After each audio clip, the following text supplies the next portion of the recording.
¿Se está reconfigurando por completo la derecha colombiana? Esa es la pregunta que deja una de las entrevistas más explosivas de María Fernanda Cabal, quien rompe el silencio. En una conversación cargada de revelaciones, Cabal asegura que el Centro Democrático perdió el rumbo, cuestiona las decisiones que llevaron a la derrota de Paloma Valencia y sostiene que el vacío político fue ocupado por Abelardo de la Espriella, a quien atribuye haber conectado con una derecha que se sentía abandonada. Pero eso no es todo. También lanza fuertes críticas contra el gobierno saliente, habla de presuntas irregularidades electorales, cuestiona la influencia del narcotráfico en varias regiones del país, advierte sobre lo que considera una profunda transformación del crimen organizado y expone su visión sobre el futuro político de Colombia. Además, hace un anuncio que pocos esperaban. Confirma que impulsará su propio movimiento político y deja claro que su objetivo sigue siendo llegar a la presidencia de la República.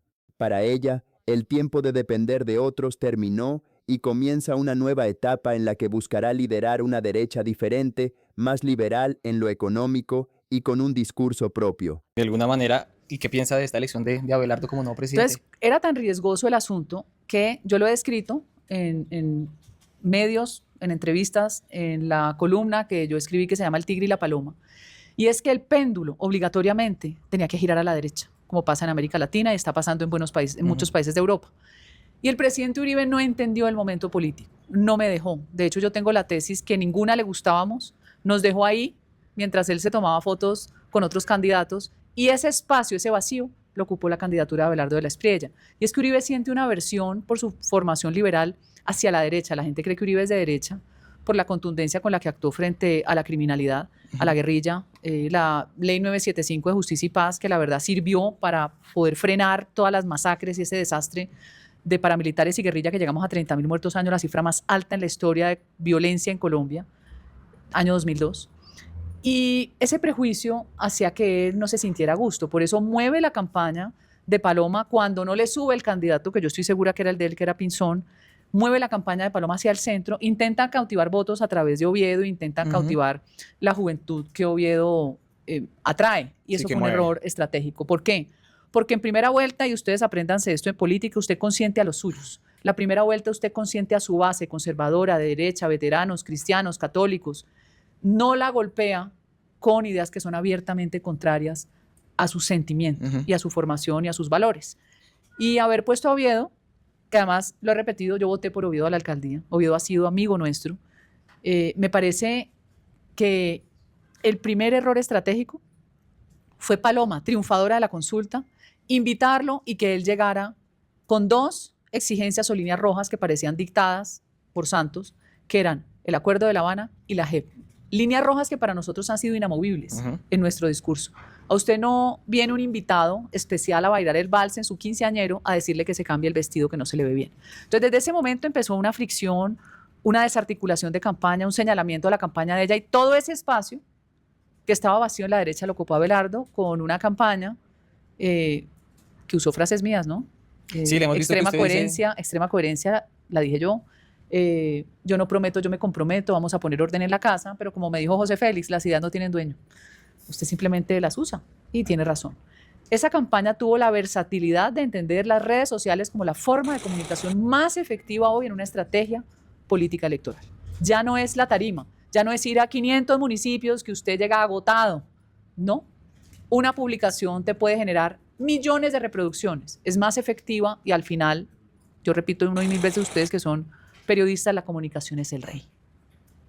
De alguna manera, y en esa misma línea, yo le quería hacer la pregunta, ¿será que no estamos también ante una nueva derecha o es la misma derecha ocupada por otro personaje? Porque siempre en los últimos 20 años veíamos que el expresidente Uribe, a través de su partido, ponía un candidato y ese candidato era quien pasaba normalmente a segunda vuelta o ganaba las elecciones, pero desde incluso 4 años atrás, con Rodolfo Hernández, que ocupó este espacio, empezó a cambiar, a modificarse. Y 4 años después vemos que el candidato de Uribe, que era Paloma Valencia, no fue así. ¿Será que estamos ante una nueva derecha o es la misma? ¿Cuál es esa radiografía que son los momentos en la política? Había un momento para la izquierda cuando la candidatura de Petro, sin embargo, la irrupción de Rodolfo Hernández, siendo un hombre mayor, viejo, pues no era bonito, ¿no? Y llegó con una capacidad y un humor a encantarnos, porque a mí me encantó. Eso de que ustedes le entregarían la chequera a Roy Barreras, o sea, la genialidad de una persona desparpajada, despachada, muy santanderiana. Y yo siento que él era el triunfador. No sé qué pasó entre primera y segunda vuelta porque fue muy sospechoso. Primero que contratara a un especialista en campañas que venía de la Kirchner, de allá, de esa izquierda burocrática, ladrona, espantosa, de 70 años de Argentina destruyendo uno de los países más ricos del mundo. ¿Por qué Becasino? ¿Por qué? ¿Y por qué empezó a irse en contra de todos nosotros, diciendo el uribismo está muerto, comprando unas tesis de la izquierda abiertamente contrarias a lo que nosotros creemos? Entonces, desdibujó un poco su campaña, se desapareció, después desde Estados Unidos dijo que le daba miedo volver a Colombia, pero si es que va a ser presidente de la República. Todo eso sirvió para erosionar su propia campaña, pero el fenómeno ya estaba marcado. ¿Qué diferencia hay entre él y Abelardo? Que es que Rodolfo entró 2 meses antes de primera vuelta. Abelardo tiene una campaña mucho más larga, mucho más riesgosa por el desgaste natural de las campañas y además se estaba enfrentando a Paloma Valencia, que venía triunfadora de la consulta, independientemente que digan es que eran votos de Abelardo, que eran votos de no sé quién, que votamos por Uribe. Era la ganadora en un resultado electoral de consulta donde votaron casi 6 millones de personas. Y le confieso que yo le había dado una cifra más baja a la consulta e incluso a la misma Paloma. Esperaba menos. Entonces, en ese momento, Abelardo se enfrenta al desafío de derrotar a una candidata ganadora. Pero ahí viene lo que le expliqué de la candidatura de Paloma y del Centro Democrático y alianzas con partidos tradicionales y con personas abiertamente santistas contra las que peleamos los 8 años de Juan Manuel Santos. Entonces, uno cree que el elector puede tener muchas falencias, el elector común. Puede tener ignorancia, puede tener fanatismo, puede tener resentimiento, puede tener muchas cosas. Puede ser demasiado conservador, pero no es tonto. Usted tiene que tener claridad con el elector. Si usted confunde al elector, genera la misma incertidumbre que genera en la economía un pésimo manejo en un país que se vuelve no viable. Siento que eso fue lo que pasó y respecto a la nueva derecha, sí hay una nueva derecha. Hay una reconfiguración de una nueva derecha muy libertaria, muy de libre mercado, de comprar las tesis del Estado pequeño, del acceso, porque una de las dificultades de países como Colombia es que usted sí excluye a los ciudadanos. La primera exclusión es el acceso a la educación, que por fortuna, cada vez la virtualidad va a permitir que más gente se eduque más barato. Por eso necesitamos conectividad, que es el reto. Segundo, una transformación del acceso a la información. Ya todo el mundo está digitalizado. Hasta la gente más humilde tiene un celular. O sea, es muy poca la gente que usted ve todavía con una flecha. Tercero, la exclusión del crédito público. Mire, Gustavo Petro es tan torpe y llegaron a robarse todo como han robado la mayoría de los gobiernos, porque eso no es nuevo. O sea, el Estado está diseñado para que lo roben, por eso no adaptan tecnologías que ya están inventadas como blockchain, para que no haya modificaciones en el tránsito de la contratación pública. Usen las tecnologías, porque una multinacional no se quiebra y el Estado lo arruinan. Porque el Estado no se adapta, porque permite que esté ese manejo donde ganamos ordeñando al Estado. Entonces yo siento que Petro perdió la oportunidad de su vida, yo se los dije a ellos en el Congreso, en una de mis últimas alocuciones, el crédito popular. No existe capitalismo si la gente no accede al capital. Suena tonto, pero así es. Usted sin capital no hace un negocio, no tiene cómo. ¿Qué le toca hacer a los pobres? El gota a gota. El gota a gota que te lo cobran para después con pistola. Ábrale el acceso al capital a la gente y se transforma inmediatamente la sociedad, porque el individuo no es tonto. Todo el mundo sabe hacer algo. Yo pongo un ejemplo muy bonito que en campaña que me recorría Bogotá. Cuando vos vas a la zona donde están las lechonerías, que todas se reúnen en la lechonería tolimense, todo lo que produce en el Tolima, vas a la zona de los santanderianos que siempre tienen una riqueza gastronómica que hace negocio. Uno entra al restaurante que hoy tiene 3, 4 pisos y le pregunta a quién te atiende. Generalmente es el nieto de la abuela, de una familia desplazada de hace 30 años, que el único conocimiento que ella traía era saber cocinar. Con ese conocimiento no solo sostuvo a su familia, sino que hizo un negocio rentable para sus hijos y para sus nietos. Usted ha ido a la parrilla boyacense, eso lo empezó una abuela, de cero. El individuo no es tonto, pero le faltan herramientas de acceso.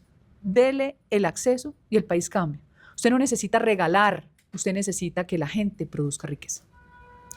Desde el gobierno, volviendo al tema como de elecciones, desde el gobierno incluso en cabeza del presidente Gustavo Petro han llamado hoy, Petro volvió a llamar, de que esta fue una elección de fraude. Habló que hubo irregularidades en el escrutinio para hacerlo en el exterior, habló de pagos por parte del gobierno de los Estados Unidos, intervención por parte de Donald Trump. ¿Qué puede decir usted a eso? Pues es que discutirle a Petro es ponerse del lado de desconocer la realidad. El voto fusil es una realidad que quiere desconocer Iván Cepeda y Gustavo Petro. Y el voto fusil es en todas las zonas de frontera donde hay narcotráfico y minería ilegal, donde el control territorial de la criminalidad es desbordado. Eso es una evidencia, no nos lo estamos inventando. Además del voto fusil, el control de una burocracia que contrató el gobierno Petro de 500.000 personas que no se necesitaban. ¿Quién las paga? El empresario chiquito, mediano y grande. Esa carga que genera un Estado donde la gente no tiene sillas para sentarse en las entidades, donde usted va a pedir un permiso para abrir un negocio y le dan vuelta 6 meses o le piden plata, eso es insoportable. Esa carga nos costó 15 billones de pesos. Y la plata de los clanes políticos, porque la izquierda aprendió las mañas de los partidos tradicionales. Los clanes políticos que ordeñan al Estado con contratación multimillonaria, donde nadie les compite y los pliegos son a la medida, como el pliego sastre. Aprendió la izquierda en el poder que los clanes no tienen ideología sino billetera. Esto fue plata que rodó de forma vulgar y brutal. Y yo le voy a decir a Petro que yo voy a seguir la investigación de todas esas urnas con el 100% de los votos, que además es improbable que usted obtenga el 100% de los votos por un solo candidato. Eso es un paquete que viene armado por la guerrilla, porque a mí me ha tocado defender votos, por ejemplo, de mi querido ingrato Polo Polo. A Polo Polo le salvé su curul yo con mi equipo de trabajo consiguiendo los recursos. Llegaban urnas llenas por los ríos del Pacífico a Buenaventura, urnas repletas que le tocaba a quienes las recibían. Ya en el tema del escrutinio las tienen que desechar. Son urnas hechas, pegadas. ¿Quién tiene que responder por eso? Los jueces que hicieron presencia y firmaron en urnas, como te repito, que no es posible. Ni siquiera el 87, 86, 80% para arriba hasta el 100 por un solo candidato. Cabal afirmó que, en algunos casos, esas urnas presentaban resultados atípicos, con porcentajes extremadamente altos o incluso la totalidad de los votos a favor de un solo candidato. De acuerdo con su versión, cuando se detectaban inconsistencias de este tipo, las comisiones escrutadoras debían revisar el material y, si encontraban irregularidades que comprometieran su autenticidad, esos votos podían ser excluidos del escrutinio oficial conforme a los procedimientos establecidos por la ley. La exsenadora relacionó estos hechos con lo que denomina voto fusil, una expresión utilizada para describir situaciones en las que grupos armados ilegales ejercerían presión sobre comunidades bajo su influencia para orientar el voto. Sin embargo, es importante señalar que estas afirmaciones corresponden a las declaraciones de Cabal y cualquier posible irregularidad debe ser investigada y determinada por las autoridades electorales y judiciales competentes. Este tema sigue siendo uno de los más sensibles del debate político colombiano, pues pone sobre la mesa la necesidad de fortalecer los mecanismos de vigilancia, transparencia y control en los procesos electorales, especialmente en las zonas donde históricamente han existido dificultades de acceso y presencia de grupos armados. Lo vi como ustedes lo vieron, todas las comunidades indígenas como si fueran a verse gratis los partidos de fútbol de la Selección Colombia. Ay, no, estábamos muy motivados por Cepeda. Además, un candidato gris que no producía absolutamente nada, parecía salido de la casa del terror. Todo eso le sirvió a Abelardo de la Espriella. Abelardo ha estado ya conformando como su equipo de trabajo, ¿ha tenido acercamientos con él? Yo siento que este presidente quiere ser un presidente autónomo y libre en la medida de que se lo permitan acuerdos que seguramente tuvo, porque siempre hay acuerdos, así usted diga que no los tuvo sobre la mesa compartidos, siempre en la política hay acuerdos por debajo de la mesa, que es lo normal y lo natural, no están expuestos. Y yo nunca, jamás quisiera ser una persona que vaya a rogar para que le permitan estar en un gobierno. El servicio es el motor que yo tengo en mi vida. Yo ya voy a cumplir 60 años y voy a tener 5 nietos. Yo no estoy comenzando un proyecto de vida. Yo estoy terminando una vida donde mi deseo es ser presidente de Colombia. Hace 4 años, con Oscar Iván Zuluaga, que me sacaron, después terminó Oscar Iván renunciando, no pude ser. Ahora tampoco me dejaron ser con un método extrañísimo que se inventó el partido. Yo entendí que esas puertas se cerraron, como cuando ya no te quieren, ya no te valoran, uno dice, bueno, gracias, chao, aprendí, le agradezco al presidente Uribe, le tengo mucho cariño, lo he defendido todo el tiempo, para mí es el mejor presidente de los últimos 100 años que nos devolvió país, nos devolvió sentido de patria, pero ya no, ya me voy a hacer mi movimiento político de la nueva derecha, a través de la Fundación Escuela Libertad, plataforma de batalla cultural que fundé hace 4 años. Es lo que yo quiero y yo le voy a confesar que haberme quitado ataduras me ha hecho una persona más feliz. Soy más libre, soy más yo tengo mucho humor, no recibo mensajes de regaños ni razones de regaños, no quiero jefes, quiero ser mi propio jefe. Yo ya quiero ir hacia ese tema porque dentro de las preguntas está claramente la situación de lo que pasó con el Centro Democrático y el expresidente Uribe, pero no me respondió. ¿Ha tenido acercamientos o todavía no hay acercamientos? O mejor, perdón, Pero le es repito que la pregunta. yo conversaba con él con mucho respeto por las campañas, porque la gente vive muy agobiada enviándole mensajes que me parecían importantes para él. Uno de esos mensajes es que Colombia tiene que ser parte del Escudo de las Américas, que es la plataforma doctrinaria nueva, que la llaman la doctrina Dunrow, que nos unamos los países y las fronteras hoy permeadas por la criminalidad en el solo propósito de traer seguridad al continente. Eso es lo primero que tiene que hacer, firmar el pacto antiterrorista con el secretario de Guerra Hexet y abrir las posibilidades económicas para que regrese la inversión extranjera. Volver a la explotación de carbón, petróleo, gas, a la minería, todo lo que genere riqueza en un país donde se gastaron y se robaron todo. No quedó ni la olla raspada porque la olla se la llevaron. Entonces, no he conversado yo directamente con él. Él decidirá si quiere contar o no conmigo, pero a mí, personalmente, también lo he repetido muchas veces, si estoy o no estoy, mi deseo se mantiene firme, incólume, de crear mi propio partido. Usted sabe que yo he trabajado sola. Me ha tocado todo tipo de crucifixiones, agresiones, adjetivos, prejuicios de adversarios, enemigos adentro, que no sobran. Y yo repito siempre esta frase, como decía Churchill cuando estaba en el Parlamento y le decían, pero, primer ministro, Churchill, allá, en el otro lado del Parlamento, estaban el otro partido político, allá están sus enemigos. No, no, no, decía Churchill, allá están mis adversarios, mis enemigos están en mi partido. Y eso siempre pasa. Eso es como en el ejército, como en la policía, que uno dice los enemigos de afuera y los de adentro, ¿qué? Pasa, no es fácil asumirlo, es un reto, pero no importa. Es aprendizaje en el ejercicio de la política. ¿Cómo está su relación ahorita con el expresidente Uribe? También lo he dicho, es una relación cordial pero distante. ¿Con Paloma Valencia? Igual, distante. De alguna manera lo que me respondió, estaría dispuesta a que si la llama Abelardo sería ministra. Es que no sé, no puedo... Si la llama. No puedo decir si va a llamar, si no va a llamar, si va a tener en cuenta el valor que tengo yo frente a ese inmenso electorado que una vez me sacan a mí, él sube 4 puntos porque no se fueron a la campaña de Paloma, sino que se fueron a la de Abelardo. Y se fueron espontáneamente, ni siquiera hubo una inducción. Era porque sentían que Abelardo estaba interpretando ese escenario que había quedado vacío, que naturalmente era el escenario que yo quería. De las ideas o de las propuestas que dijo Abelardo cuando estaba siendo candidato, dijo que defendía el porte de armas. Por supuesto, yo también. Los países más seguros del mundo tienen porte legal, porque usted es responsable de su arma. Además, nadie puede quitarle a usted el derecho de defender a su familia y defender su vida. La vida del bandido no vale más que la de uno. Y esa carreta que se inventó Iván Duque, que siguió la misma política de Santos impuesta desde La Habana, que es desarmar al ciudadano para que lo maten a uno en cada rincón de la esquina, entren a los restaurantes y hagan lo que les dé la gana. ¿Por qué Texas es tan seguro? Porque no se atreve el ladrón a entrar a tu casa. Hay una presunción de que la otra persona esté armada. Entonces, todo ese discurso pacifista, tan ridículo y tan utópico es como el de la paz total de Petro, que yo le digo paz cocal. Usted no va a tener paz con 300.000 hectáreas de coca ni poniéndole un moño en la cabeza a los peores asesinos y desplazadores, así como alias Araña y Calarcá y el Mordisco y todos estos degenerados de esa nueva modalidad, metamorfosis de guerrilla narcoparamilitar. Entonces, solamente vean en Google el índice global de paz, qué países son los más seguros y cuáles los más peligrosos, y ahí está Venezuela y está Colombia. Hay una polémica que se habla en estas semanas, que cuando asuma Abelardo, podría en la mesa poner la extradición del actual presidente Petro. ¿Usted qué piensa sobre eso? Pero es que todo eso son especulaciones. El problema es que Petro creyó que podía hacer lo que se le daba la gana. Y allá no estaba Biden, está Trump, que tiene determinación.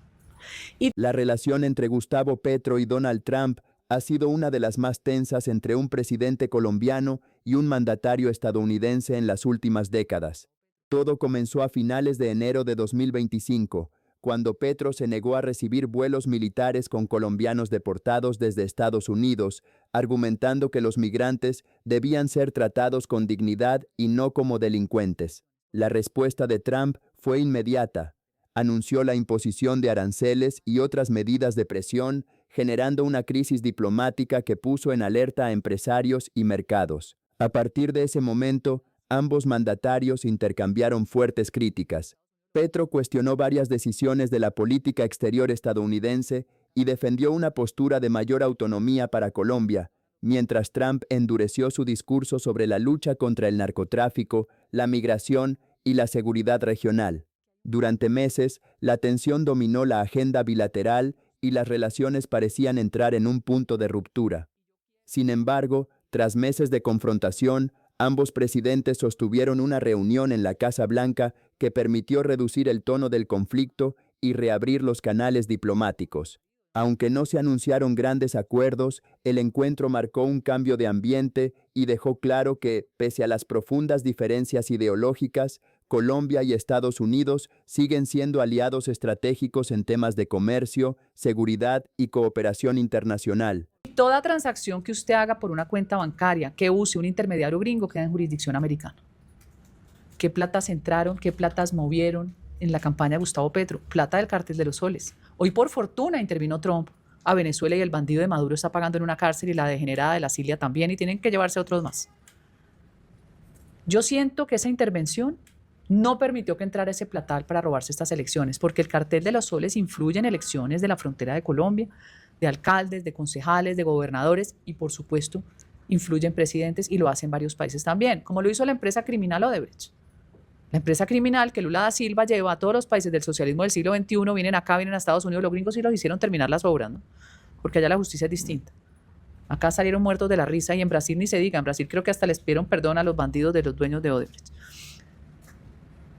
Yo siento que hay un cambio en la geopolítica mundial y Gustavo Petro quedó en la mira por esas transacciones financieras. Y yo quiero que los colombianos miremos las cuentas de Ecopetrol manejadas por Ricardo Roa y con complicidad en las negociaciones, me lo supongo, quiero investigarlo más, porque a mí me contaron que el novio o marido, no sé qué relación tenga con el muchacho este joven y tan guapo, con ese otro señor tan feo, tenían una casa contratada en Miami con la hija de un gran contratista petrista, gran contratista del Estado, donde hacían los negocios de Ecopetrol. Y yo voy a investigar más y más y más y me voy a averiguar más. Esas cuentas están monitoreadas por Estados Unidos porque al parecer se hizo lavado de activos. Se robaron todo, repito. Entonces, que uno diga que Abelardo va a extraditar, yo no sé si lo van a pedir o no lo van a pedir en extradición. Lo que sí sé es que a Petro lo llamaron a ponerlo en orden porque le tienen toda la información de lo que él ni siquiera sabe. Además nos quedó debiendo su viajecito a Manta, ¿no? A ver si se vio con Fito o no se vio con Fito. Yo digo que Petro es tan anarquista, tan destructor de lo que existe, además que se siente con derecho a, que termina su mandato visitando al Papa con una novia. O sea, no tiene ni siquiera un mínimo reato. Usted puede ser atea, puede no creer en la Iglesia Católica, pero hay formas. Usted no llega en vestido de baño a subirse en un avión o en chore, un short mostrando las nalgas. O sea, hay formas que usted tiene que cumplir. Quiero pasar, doctora Cabal, a lo que usted venía hablando, y es el tema de su futuro político. Usted nos hablaba de la creación de un nuevo partido, obviamente de derecha. Incluso me dio el nombre. Quiero que lo repita. ¿Cómo va eso? ¿Cómo está encaminado? Y también nos dio algo prácticamente como exclusivo, es que usted volverá a ser candidata presidencial en 4 años. Así es.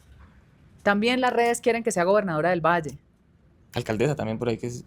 Pero yo quiero ser presidente de este país, quiero ser la primera mujer presidente, ya es hora de que los hombres dejen de tenernos miedo. Las mujeres nunca entendimos el poder inmenso que teníamos.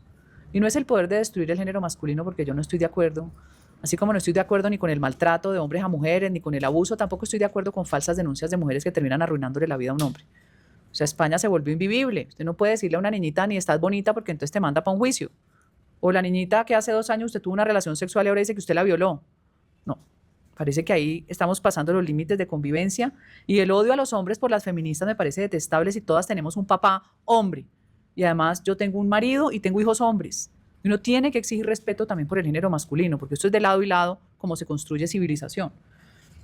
Yo he sentido que yo voy a seguir el instinto que tengo, que he venido construyendo a pesar de la adversidad, y el reconocimiento de hoy para tener mi propio partido y para ser presidente de Colombia. Por eso te digo que si estoy en el gobierno, que si no estoy, eso es una variable interviniente más no determinante de mi decisión. ¿Cuál fue la gota que rebasó, digamos, el vaso en temas con lo del Centro Democrático? ¿Cuál fue el momento? Pues el mecanismo de selección. ¿La última, lo de enero? El mecanismo en diciembre, el mecanismo de selección. O sea, a mí no me pueden echar cuentos. Es como el tema de Petro diciendo que le robaron y que le robaron. Y Pero por favor, movieron toda la maquinaria de forma grosera, como la movió Santos en el plebiscito y perdió. Si es que uno sabe, porque hay gente que uno conoce que dice, María Fernanda, a este contratista le pidieron tanto y que si no le quitan el contrato. Así se mueve la política. Y en La este política caso, asquerosa. con el Centro Democrático. Entonces aquí era inverosímil para mí, inverosímil absolutamente, con el respeto que le tengo a Paloma, quien he considerado una de las mejores senadoras, mi compañera de batalla, que yo, que saqué 207.000 votos al Senado, ella 62.000, terminara yo derrotada. Para mí no es posible, pero además el método nunca fue claro. Nunca me entregaron la metodología que usaron las empresas chilenas. Por ejemplo, hoy veo una de esas empresas chilenas que era muy reputada, que se llama Cadem. Yo ya a esa empresa no le creo absolutamente nada. Ponen a Cast con un negativo altísimo. Por fortuna salió la empresa que yo quería que participara en el Centro Democrático, que terminó aburrida por Miguel Uribe Londoño, por la jodedera permanente de este señor, por la desconfianza permanente, terminaron aburridos, dijeron no nos arriesgamos reputacionalmente. Pero Atlas Intel hoy muestra la realidad de Cast. Las encuestas son muy mentirosas en el mundo entero. Aprendieron que era un garrote y un método de direccionamiento del electorado, y eso es muy peligroso. Se lo hicieron a Milei, se lo hicieron a Trump, se lo hicieron a Cast, se lo hicieron a Paz en Bolivia, se lo hicieron a Novoa en Ecuador. O sea, uno no está eximido. En mi campaña yo tuve el privilegio de un regalo que me dio Dios, que es un gringo fabuloso que llegó a mi vida y tiene un método de evaluación de los mejores del mundo. Y yo sabía cómo iba yo y cómo iban mis contendores. Entonces, que me digan que entonces yo ya no voy, ese yo ya no voy es más por los enemigos internos del partido. Y para allá iba. ¿Y por qué usted cree que había como esas disputas al interior del partido? Porque a uno no lo quieren, eso es normal. A vos te quieren algunos y te detestan otros, porque yo soy una amenaza muchas veces en ciertos escenarios. Uno de los principales cuestionamientos que se le hacen es su carácter frontal. Cabal rara vez suaviza sus opiniones y suele expresar sus desacuerdos de forma pública, algo que para algunos demuestra coherencia, pero para otros dificulta la construcción de consensos y el trabajo en equipo.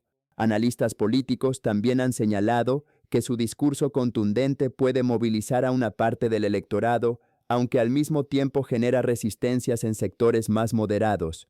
A esto se suma que, en distintas ocasiones, sus declaraciones sobre temas políticos y sociales han provocado controversias nacionales, obligándola a responder por frases que muchos consideran demasiado fuertes o polarizantes. Esa imagen de dirigente combativa ha hecho que algunos la vean como una líder auténtica, mientras otros creen que su estilo termina profundizando las divisiones.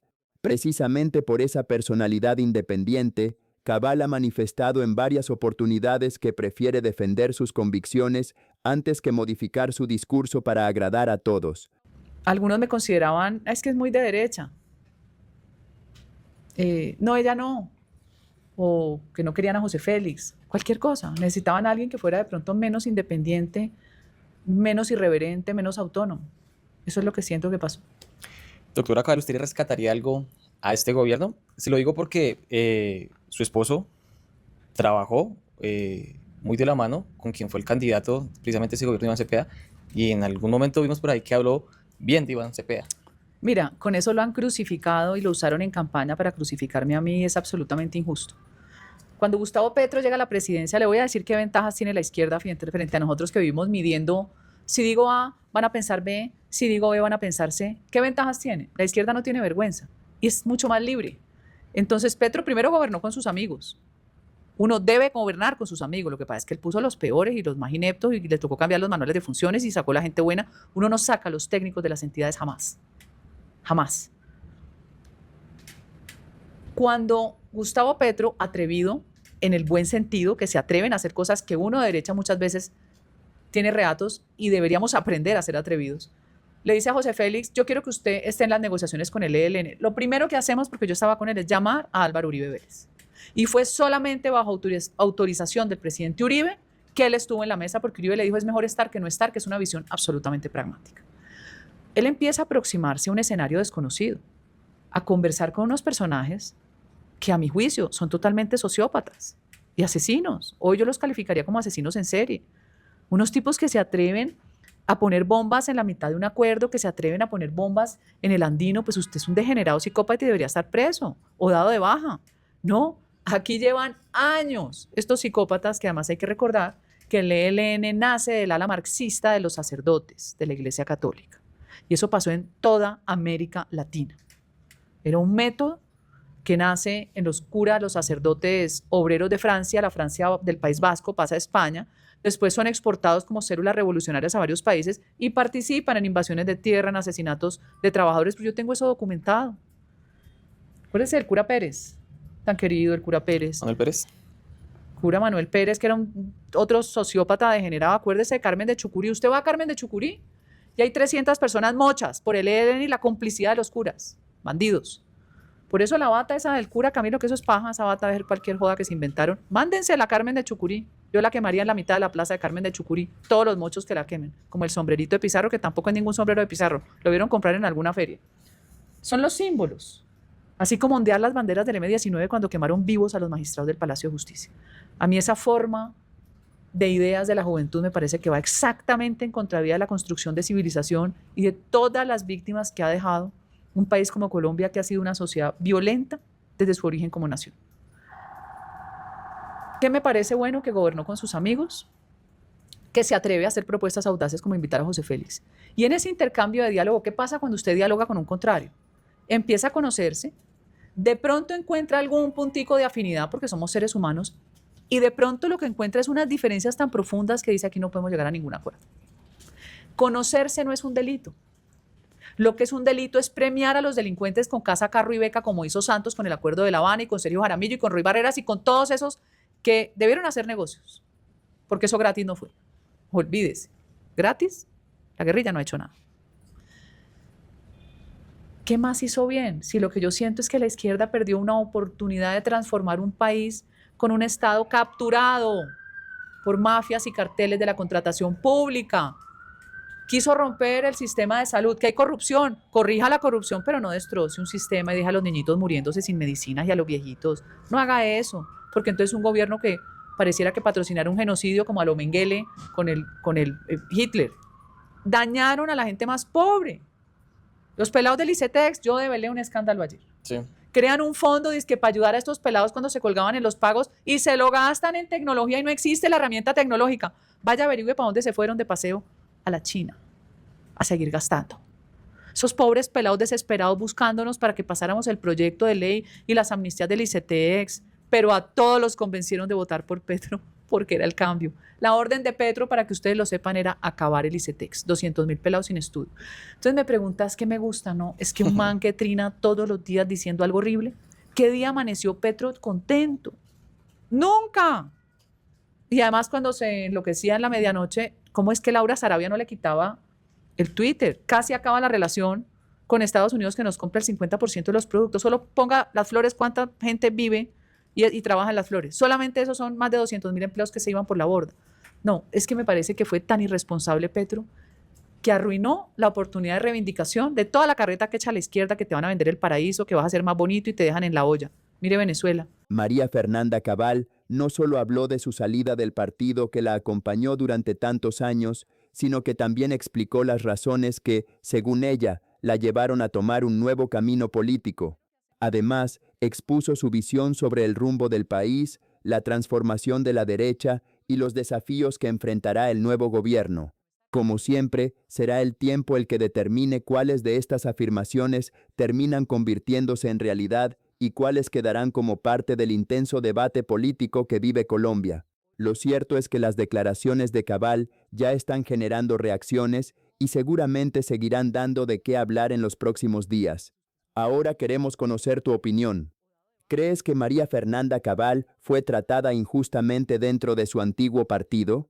¿Consideras que su nuevo proyecto político tiene posibilidades de consolidarse o piensas que la derecha seguirá dividida? Déjanos tu comentario porque nos interesa conocer todos los puntos de vista.